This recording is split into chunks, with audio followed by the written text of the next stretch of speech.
वालेकुम, नमस्ते, सत श्री अकाल। कैसे हैं आप लोग? उम्मीद करती हूँ ठीक होंगे, खुश होंगे। मैं हूँ अतिका अली और मेरे साथ हैं तारिक नियाजी। अस्सलाम वालेकुम, नमस्ते, सत श्री अकाल। उम्मीद करता हूँ ठीक होंगे, खुश होंगे। दोस्तों जहाँ रहे खुश रहें, माँ बाप का ख्याल करें, क्योंकि माँ बाप है तो सब कुछ है। आज की हमारी वीडियो है यूनिकॉर्न से रिलेटेड 100 यूनिकॉर्न से स्टार्टअप से स्टार्ट करते हैं अपनी वीडियो को। Let's start. का टाइटल है इंडियाज 100 यूनिकॉर्न से startup, what does it means for valuation in the startup से स्टार्ट करते हैं। हेलो नमस्कार दोस्तों। Recently union minister Piyush Goyal ने एक ट्वीट किया जिसके अंदर उन्होंने कहा India hits a century in style, जिसका मतलब है कि भारत के अंदर लगभग 100 यूनिकॉर्न स्टार्टअप हो चुके हैं। यूनिकॉर्न स्टार्टअप की एक सेंचुरी हो चुकी है। सवाल उठता है कि यूनिकॉर्न स्टार्टअप क्या होते हैं? ऐसे स्टार्टअप जिनका वैल्यूएशन $1 बिलियन से ज्यादा का है, ऐसे स्टार्टअप को हम लोग यूनिकॉर्न स्टार्टअप कहते हैं। और भारत के अंदर ऐसे 100 यूनिकॉर्न स्टार्टअप्स हैं। अब ये हुआ कैसे? तो हुआ कुछ ऐसा कि 2021 का जो वर्ष रहा वो एक रिकॉर्ड तोड़ वर्ष रहा। कैसे? डाटा बताता है 2011 के अंदर भारत के अंदर केवल 11 यूनिकॉर्न स्टार्टअप थे टोटल मिला के। उसके बाद में 2016 आते आते टोटल मिला के 13 यूनिकॉर्न स्टार्टअप थे। 2016 के बाद में 17 में केवल एक ही यूनिकॉर्न स्टार्टअप आया और उसके बाद में थोड़ी सी भारत ने ग्रोथ की यूनिकॉर्न स्टार्टअप के केस में। बट 2021 ये वो वर्ष रहा जिस दौरान में भारत के अंदर लगभग 44 यूनिकॉर्न स्टार्टअप देखने को मिले। इसके पहले तक टोटल यूनिकॉर्न स्टार्टअप जो भारत के अंदर क्रिएट हुए थे वो 42 थे और अकेले 2021 के अंदर 44 यूनिकॉर्न स्टार्टअप्स हुए, जिसके बाद में भारत के अंदर लगभग 86 यूनिकॉर्न स्टार्टअप्स 2021 तक थे और 2022 के अंदर लगभग 14 यूनिकॉर्न स्टार्टअप्स क्रिएट हुए। और अभी अभी देखने को मिला है नियो बैंक को लगभग $50 मिलियन की यहां पर फंडिंग मिली है बाय द IIFL। और नियो बैंक जो है वो 100th यूनिकॉर्न स्टार्टअप हो चुका है भारत के अंदर और भारत के अंदर हो चुकी है सेंचुरी। सवाल उठता है ये सेंचुरी किस तरीके से हुई, कौन कौन सी कंपनियां हैं? तो आप ये सारी कंपनियां देखोगे जो यूनिकॉर्न स्टार्टअप के रूप में भारत के अंदर देखने को मिलेगी। यहाँ पर आपको अनअकैडमी भी देखने को मिलेगी। फ्लिपकार्ट, इस कंपनी को देखो, ये भारत के अंदर वो कंपनी है जिसका वैल्यूएशन सबसे ज्यादा है। अब बात करते हैं कि ये जो यूनिकॉर्न स्टार्टअप्स हम लोगों को अभी देखने को मिल रहे हैं इनको किस तरीके से डिकोड किया जा सकता है। तो एक्चुअल में ये जितने भी एस्टीमेट थे उन सबको तोड़ रहा है। कैसे तोड़ रहा है थोड़ा समझना। अभी तक क्या था कि अलग अलग संस्थाएं, जैसे कि आप INC4+ एक संस्था है जिसने ये एस्टीमेट लगाया था कि भारत के अंदर 2025 तक 100 यूनिकॉर्न स्टार्टअप होगी। पर 2021 के वर्ष के अंदर भारत के अंदर न केवल 44 यूनिकॉर्न स्टार्टअप हुई बल्कि $42 बिलियन का इन्वेस्टमेंट फंड रेजिंग देखने को मिली। 1579 अलग अलग डील्स देखने को मिली, जिसके बाद में भारत के अंदर 2021 के वर्ष में भारी यूनिकॉर्न स्टार्टअप जो है वो देखने को मिले थे। हालांकि ये केवल भारत में नहीं था, ये पूरे विश्व के अंदर हुआ। विश्व के अंदर भी अगर आप रिकॉर्ड देखोगे तो 563 यूनिकॉर्न स्टार्टअप से पूरा विश्व 959 यूनिकॉर्न स्टार्टअप के ऊपर चला गया। मतलब 2021 के अंदर 70% तक इंक्रीज देखने को मिला यूनिकॉर्न स्टार्टअप में। तो भैया ये 2021 वर्ष में ऐसा क्या खास था? बात कुछ ऐसी है कि 2020 में आपको कोविड देखने को मिला। इसके बाद में क्या हुआ कि जब कोविड से पूरी दुनिया उभर के आ रही थी तो उस दौरान में दुनिया ने एक चीज़ों को अडॉप्ट कर लिया था, ऑनलाइन मीडियम यानी कि डिजिटल मीडियम। और लोगों को समझ में आ गया था कि डिजिटल मीडियम की कितनी ज़्यादा आवश्यकता है। ऐसे केस में डिजिटल जितनी भी चीज़ें थी उन लोगों का वैल्यूएशन बढ़ा, उन लोगों की इंपॉर्टेंस बढ़ी। इवन लोगों ने भी डिजिटल चीज़ों की डिमांड क्रिएट की। जब लोगों ने डिमांड क्रिएट की तो उसकी वजह से यहाँ पर फंडिंग मिली, यहाँ पर निवेश हुआ और हम लोगों को 2021 के वर्ष में पूरे विश्व के अंदर ये एक ट्रेंड देखने को मिला है कि नंबर ऑफ यूनिकॉर्न स्टार्टअप बढ़े हैं, मतलब ज़्यादा फंडिंग जो है वो हुई है। सही। अब इसकी वजह से किस तरीके से सारे रिकॉर्ड तोड़े हैं थोड़ा सा वो समझना। 2025 तक मैं कह रहा था कई सारी संस्थाओं ने ये एस्टीमेट लगाया था कि भारत के अंदर 2025 तक लगभग 100 यूनिकॉर्न स्टार्टअप्स होंगी, पर भारत ने ये जल्दी कर दिया। 2021 के अंदर जब हम लोग के 86 स्टार्टअप हो चुके थे टोटल मिला के, उस समय पर यही इंस्टीट्यूट कह रहे थे कि भारत के अंदर 2022 के अंत के पहले 100 यूनिकॉर्न स्टार्टअप हो जाएगी। पर हम लोगों ने 2022 के अंत तो दूर, आधा भी अभी नहीं हुआ, उसके पहले हम लोगों ने 100 यूनिकॉर्न स्टार्टअप कर लिए। वहीं इन संस्थाओं का एस्टिमेशन अब ऐसा हो गया है कि 2025 तक भारत के अंदर 250 यूनिकॉर्न स्टार्टअप्स होंगी। वहीं भारत सरकार तो ये प्रोक्लेम कर रही है कि अगले 3-4 साल के अंदर हम लोग 1000 यूनिकॉर्न स्टार्टअप केवल भारत के अंदर से करेंगे। और जब भारत के अंदर इतनी ज़्यादा यूनिकॉर्न स्टार्टअप होंगी तो ये जो यूनिकॉर्न स्टार्टअप है ये इनोवेशन करेगी, मतलब सोसाइटी के अंदर बड़े चेंजेस होंगे, सोसाइटी के अंदर बदलाव होगा, सोसाइटी की प्रॉब्लम का सॉल्यूशन होगा। इतना ही नहीं, टेक्नोलॉजी जो है वो आगे बढ़ेगी, इनोवेशन होगा। और तो और यहाँ पर ये जो यूनिकॉर्न स्टार्टअप है ये एम्प्लॉयमेंट क्रिएट करेंगे। वहीं हमारी जो कंपनियां हैं वो बाहर के देशों के अंदर काम करेगी, मतलब भारत की मल्टीनेशनल कंपनी का झंडा पूरे विश्व के अंदर बोलेगा। इससे ये झलकता है। अभी जो यूनिकॉर्न स्टार्टअप्स हम लोगों को देखने को मिली है उनका टोटल वैल्यूएशन लगभग 333 बिलियन डॉलर का।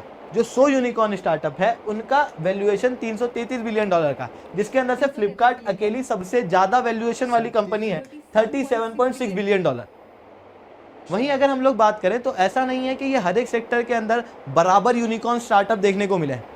कुछ सेक्टर के अंदर यूनिकॉर्न स्टार्टअप ज़्यादा है, कुछ सेक्टर में कम है, जिसके अंदर से ई कॉमर्स सबसे ज़्यादा ग्रो होता हुआ दिखेगा। ई कॉमर्स के अंदर लगभग 23 यूनिकॉर्न स्टार्टअप देखने को मिलेंगे। रिसेंटली जो नियो बैंक यूनिकॉर्न स्टार्टअप बना है उसके बाद में फिनटेक ने भी 20 का आंकड़ा जो है वो प्राप्त कर लिया है। इसके अलावा इंटरप्राइज टेक के अंदर 17 यूनिकॉर्न स्टार्टअप देखने को मिलेंगी। नियो बैंक एक नियो बैंकिंग कंपनी है। इसके पहले भी 2 नियो बैंकिंग कंपनी जेटा और रेजर बैंक यूनिकॉर्न स्टार्टअप के रूप में थी, और ये तीसरी unicorn startup neo banking sector के अंदर देखने को मिली है। वहीं अगर हम लोग बात करें तो ऐसा नहीं है कि देश के हर एक इलाके के अंदर उसी रूप से स्टार्टअप हो रहे हैं। अभी देश के अंदर कुछ रीजन के अंदर स्टार्टअप ज़्यादा है, इनोवेशन ज़्यादा है, वहाँ पर सेंट्रिक स्टार्टअप हम लोग को ज़्यादा देखने को मिलेंगे, जैसे कि बेंगलोर, जैसे कि दिल्ली, जैसे कि मुंबई। अगर मैं बेंगलोर की बात करूँ तो बेंगलोर के अंदर सबसे ज़्यादा नंबर ऑफ यूनिकॉर्न स्टार्टअप हैं, लगभग 39। एक ही वर्ष के अंदर 17 यूनिकॉर्न स्टार्टअप बेंगलोर से आए। वहीं दिल्ली एनसीआर के अंदर 29 है, मुंबई के अंदर 15 है, जो दिखाता है कि अधिकतर यूनिकॉर्न स्टार्टअप इन 3 मेट्रोपॉलिटन सिटीज से है। यहाँ पर इनोवेशन ज़्यादा हो रहा है, मतलब कुछ जगह हैं, कुछ रीजन है देश के अंदर जहाँ पर इनोवेशन ज़्यादा है, बचे हुए रीजन के अंदर इनोवेशन कम है, स्टार्टअप के अंदर वो ग्रोथ जो है वो कम है। वहीं अगर हम लोग इन यूनिकॉर्न स्टार्टअप की बात करें तो आगे क्या होने वाला है, तो देखना कि जो 2021 के अंदर, और सोचना विचार करो कि जो 2021 के अंदर यूनिकॉर्न स्टार्टअप बनी होगी, क्या वो अचानक से 2021 के अंदर यूनिकॉर्न स्टार्टअप हो गई क्या, या फिर 2020 के अंदर भी वो बहुत अच्छा काम कर रही होगी। 2020 के अंदर जो कंपनियां अच्छा काम कर रही थी, जिनका लग रहा था कि ये यूनिकॉर्न बनेगी, उन्हें कहा गया था सुनिकॉर्न, कि बहुत जल्दी वो यूनिकॉर्न बन सकती है। 2020 की जो सुनिकॉर्न थी वो 2021 आते आते उनमें से कई सारी कंपनियां, सारी नहीं, उनमें से कई सारी कंपनियां यूनिकॉर्न स्टार्टअप बन गई थी। अब 2020 के अंदर टोटल नंबर ऑफ यूनिकॉर्न थी 52, और उनमें से लगभग 44 यूनिकॉर्न स्टार्टअप्स हम लोगों को देखने को मिल गई थी। वहीं अगर हम लोग बात करें 2021 के वर्ष में जो यूनिकॉर्न है वो लगभग 73 है, मतलब ऐसे स्टार्टअप जो जल्दी ही यूनिकॉर्न बन सकते हैं, जिसके बाद ये उम्मीद लगाई जा रही है कि 2022 के अंदर हम लोगों को और भी ज़्यादा नंबर ऑफ यूनिकॉर्न स्टार्टअप दिखेंगे। इवन 2021 के अंदर जो रिकॉर्ड टूटे हैं उसके बाद में 2022 से उम्मीदें और बढ़ चुकी हैं। बट कुछ प्रॉब्लम्स भी है। प्रॉब्लम क्या है कि रिसेंटली जो वॉर हो रहा है रशिया यूक्रेन के अंदर, उसकी वजह से महंगाई बढ़ रही है, लोगों की सेविंग कम है, लोग डिमांड कम कर रहे हैं, जिसके कारण से फंडिंग, इन्वेस्टमेंट ये सब कम हो रहा है। और जब फंडिंग, इन्वेस्टमेंट कम हो रहा है तो फंडिंग आप देखो किस तरीके से घट रही है। जनवरी के अंदर जो फंडिंग 4.6 बिलियन डॉलर की थी वो कम होते होते मार्च के अंदर भारत में केवल 3.4 बिलियन डॉलर की ही फंडिंग हो पाई। अप्रैल के अंदर वही फंडिंग 2.3 बिलियन डॉलर की हो पाई। मतलब लगातार फंडिंग जो है वो घट रही है जब से वॉर जो है वो शुरू हुआ है। उसके बाद से इवन भारत के अंदर महंगाई दर ज़्यादा है, इन्फ्लेशन ज़्यादा देखने को मिल रहा है, फाइनेंशियल प्रैक्टिसेस इसी वजह से चेंज हो रही है, लोग अपनी सेविंग को ज़्यादा शेयर मार्केट के अंदर लगा रहे हैं, जिसके कारण से यूनिकॉर्न और स्टार्टअप के अंदर निवेश जो है वो कम होगा। अब इसकी वजह से एक डर यह है कि शायद 2022 के अंदर नंबर ऑफ यूनिकॉर्न कम हो। हालांकि ये सारे एस्टीमेट है, भारत जो है ये वो देश है जो इन्हीं एस्टीमेट को तोड़ने के लिए जाना जाता है, जहां पर हो सकता है कि 2021 के रिकॉर्ड भी तोड़े जा सकें। खैर वो बात अलग है, अभी तो मौका ये है कि हम लोगों ने 100 यूनिकॉर्न स्टार्टअप का ये जो माइलस्टोन है वो अचीव किया है। जिसके बाद में इसे पूरे देश को सेलिब्रेट करना चाहिए। तो आज के लिए दोस्तों इतना ही। जय हिंद, जय भारत। अगर लेक्चर अच्छा लगा हो तो लाइक करो, लेक्चर बहुत अच्छा लगा हो तो SRC10 कमेंट करो। अगर आप लोगों को अनअकैडमी के ऊपर सब्सक्रिप्शन लेना है तो आप लोग कोड यूज़ कर सकते हो SRC10, जिसके बाद में आप लोगों को मेरे द्वारा पर्सनली 1-on-1 मेंटरशिप मिलेगी। अगर आप लोगों को अनअकैडमी के ऊपर सब्सक्रिप्शन के साथ में अगर इस लेक्चर की PPT PDF या कुछ भी क्लास की नोटिफिकेशन चाहिए तो आप लोग मेरे साथ में SRC10 टेलीग्राम ग्रुप के ऊपर जुड़ सकते हो। अनअकैडमी का सब्सक्रिप्शन ही क्यों ले सर? तो अनअकैडमी एक ऐसा इंस्टीट्यूट है जो उसके रिजल्ट के कारण जाना जाता है। यहाँ पर से पिछली बार 170 से ज़्यादा टॉपर देखने को मिले थे। मतलब पिछली बार 1/4 से ज़्यादा सिलेक्शन केवल अनअकैडमी से हुए थे। दूसरी ऑनलाइन प्लेटफॉर्म अलग, ऑफलाइन प्लेटफॉर्म अलग, और 1/4 सिलेक्शन जो है वो अनअकैडमी से देखने को मिले थे। आज अनअकैडमी की वजह से गांव-गांव में बच्चा UPSC के सपने देख पा रहा है, क्योंकि यहाँ पर पढ़ाई बिल्कुल अफोर्डेबल कॉस्ट में होती है। इतनी बेहतरीन फैसिलिटी, इतनी बेहतरीन फैकल्टी और इतने बेहतर रिजल्ट वाला इंस्टीट्यूट बहुत ही कम पैसे के अंदर। ऑफलाइन के अंदर आप इससे 4 गुना फीस देखोगे, 1/4 फीस के अंदर आपको अनअकैडमी पढ़ाता है। तो जाओ सब्सक्राइब करो, कोड यूज़ करो SRC10, जिसके बाद में आप लोगों को मेरे द्वारा पर्सनली 1-on-1 मेंटरशिप मिलेगी। तो दोस्तों आज के लिए इतना ही। जय हिंद, जय भारत। जी जनाब। अच्छा, एक वीडियो आई थी प्रशांत भैया की जब 84 या 85 हुए थे और यूनिकॉर्न, तो उन्होंने बड़ी डिटेल से हमें बताया था। 86 आई थिंक 86 थे। 84 85 या मेरे ख्याल में शायद। तो उस टाइम पर हमें इस कॉन्सेप्ट को समझने में मदद मिली थी कि ये कॉन्सेप्ट क्या है। डिटेल में समझाया था उन्होंने। यूनिकॉर्न, उसके आगे की स्टेजेस पे समझाई थी कि इसके बाद सोनिकॉर्न, नहीं सोनिकॉर्न तो अभी उन्होंने बताया। यूनिकॉर्न के आगे भी क्या बनते, लेकिन ये सोनिकॉर्न का जिक्र आज हुआ है। और सोनिकॉर्न मुझे ऐसा लग रहा है कि उसी वक्त अंदाज़ा लगा देना चाहिए था जब 73 सोनिकॉर्न थे 2021 में। तो 2022 में तो बहुत ज़्यादा चांसेस थे कि 100 यूनिकॉर्न हो जाएंगे जल्दी, क्योंकि 86 तो बता रहे 2021 में हो चुके थे।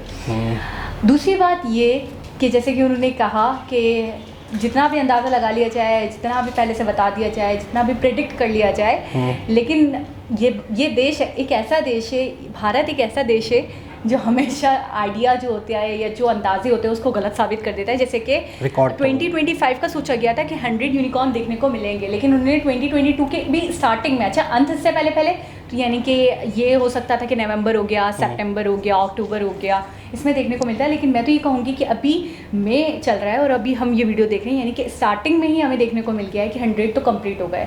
अच्छा, आपको क्या लगता है कि आने वाले कुछ ईयर्स में, 2-3 सालों में कितने, जैसे वो तो कह रहे हैं देखिए मुझे ऐसा लग रहा है 1000 यूनिकॉर्न्स हो जाएंगे। मुझे ऐसा लग रहा है कि बहुत जल्दी 500 तो हो जाएंगे। 500 हो ये 2023 के एंड तक। सही, ठीक है ना। और 24 तक 100% 1000 क्रॉस कर जाएंगे 2025 के एंड तक। मुझे 25 तक लग रहा है 1000 आराम से हो जाएंगे। ठीक है ना। अच्छा, मसला पता क्या हुआ है, ये एकदम से तब्दीली क्यों आई है? नहीं आई है, ये एकदम से नहीं आई है। लेकिन नहीं, ये जो एक साल जो 2021 का था, कोविड की वजह से ना, बताया इसमें ये हुआ कि डिजिटल हो गया सब कुछ, कि बहुत सारे नए आइडियाज़ ने जन्म लिया, बहुत ज़्यादा नई चीज़ें मार्केट में आई, बहुत ज़्यादा नई ऐसी चीज़ें जो कि लोगों को ज़रूरत पड़ी, लोगों ने सीखना, लोगों ने टीचिंग करना इस तरह से शुरू किया। अब जैसे ना, जैसे ये अनअकैडमी है कि इन्होंने भी टीचिंग कराई, टीचिंग की ऑनलाइन, और तो आज एक बहुत बड़ा मतलब है कि कंपनी बन गई। ठीक है ना। अच्छा, इसके अलावा ऐसे भी एप्लीकेशंस हैं, ऐसे भी चीज़ें हैं जो घर बैठे आपको ग्रोसरी तक ला के दे रहे हैं। फ्लिपकार्ट का भी तो हमने सुना था ना। फ्लिपकार्ट उनका जो शार्क टैंक में होते हैं, क्या नाम है उनका, जो उन्होंने हेल्प भी की थी एक की, जो गांव से आए थे, पीयूष शायद, मेरे ख्याल में फ्लिपकार्ट उनका है। अनुपम थे, कौन थे? अनुपम, पीयूष, अवनीश हैं, पीयूष हैं, अनुपम हैं, जिन्होंने वो जो गांव से आते हैं एक लड़का, पीयूष थे, पीयूष। तो ये है कि क्या कहते हैं अपना, बहुत सारी ऐसी चीज़ें हैं।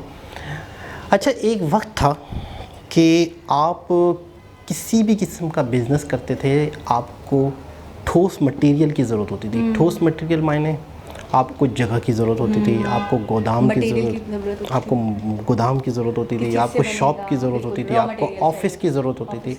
अच्छा, ये कोविड के बाद एकदम से दुनिया ने ना चेंज हो गई, दुनिया सारी जो है ना एक डिजिटल की तरफ चली गई। तो उसकी वजह से एक ऐसा शख्स जिसके पास बहुत ज़्यादा सरमाया नहीं भी है, अगर उसके पास कोई आइडिया है, उसने थोड़े कोई टैलेंट है, हाँ, उसने फिर थोड़े बहुत पैसे जमा किए, फिर इधर उधर से किए, फिर एप्लीकेशन बनाई, फिर एक आइडिया जनरेट किया। थोड़ा सा पीछे जाएं, मैं 10 साल भी पीछे चली जाऊँ अगर, चलें 10 साल नहीं, 7-8 साल पीछे जाते हैं, तो हमारे यहाँ ऑनलाइन टीचिंग का, ऑनलाइन चीज़ों का, यूट्यूब इतना ज़्यादा कुछ भी, मतलब ये प्लेटफॉर्म्स तो इतने आम, यानी कि सोशलाइजेशन ही नहीं थी ज़्यादा लोगों की, बिल्कुल, कि इस पर आकर काम करना, इन चीज़ों को समझना। फेसबुक भी गिने चुने लोग, 7-8 साल पहले मैं पीछे चली जाऊँ तो फेसबुक भी गिने चुने लोग यूज़ किया करते थे, व्हाट्सएप भी नहीं था उस वक्त, और सोशलाइजेशन थी ही नहीं, बस ये जो फिज़िकली लोग एक दूसरे से टच में थे तो टच में थे।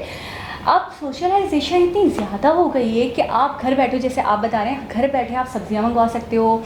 सोशलाइजेशन इतनी ज़्यादा हो गई है, ऐप्स इतने ज़्यादा आ गए हैं, मिनटों में आप वो काम जो शायद हम 7-8 साल पीछे चले जाएं तो घंटों में हुआ करता था, वो काम आज के दौर में डिजिटल होने की बिना पर सेकंड्स और मिनटों में हो जाते हैं, बगैर आपका टाइम वेस्ट किए, बगैर अच्छा, आपको हिले जुले, बगैर अच्छा, टाइम के साथ साथ एनर्जी, ठीक है, बैठे बैठे आपको वो चीज़ मिल जाए तो इससे बेहतर क्या है। अच्छा, कभी कभी ऐसा भी हो रहा होता है कि आप इतने निढाल हो रहे होते हो, आपसे बहुत सारी चीज़ें, मेरा दिल नहीं है मार्केट जाने का, मेरा दिल नहीं है शॉपिंग करने का भी, फ़िलहाल अभी मैं बहुत हूँ, लेकिन मुझे ड्रेस भी चाहिए जी, मुझे ये भी चाहिए, तो आपने जी एक ऑर्डर कर दिया और कितना आसान हो गया कि आपके घर पे आ गया पार्सल, आपने पे कर दिया, दैट्स इट। तो ये सारी चीज़ें मैं देखती हूँ। अच्छा, सिर्फ इधर तक नहीं, टेक्नोलॉजी भी बहुत ज़्यादा आम हुई है इन प्लेटफॉर्म्स की वजह से, इन चीज़ों की वजह से टेक्नोलॉजी भी बहुत ज़्यादा आई है, लोगों के अंदर अवेयरनेस। अब भी शायद ही कोई होगा जो फेसबुक ना यूज़ करे, शायद ही कोई होगा जो व्हाट्सएप ना यूज़ करे। मैंने तो जितने लोगों को देखा, चाहे वो एजुकेटेड हो, अनएजुकेटेड हो, व्हाट्सएप सब यूज़ करते हैं, फेसबुक सब यूज़ करते हैं, चीज़ों को, वीडियोस को देखना,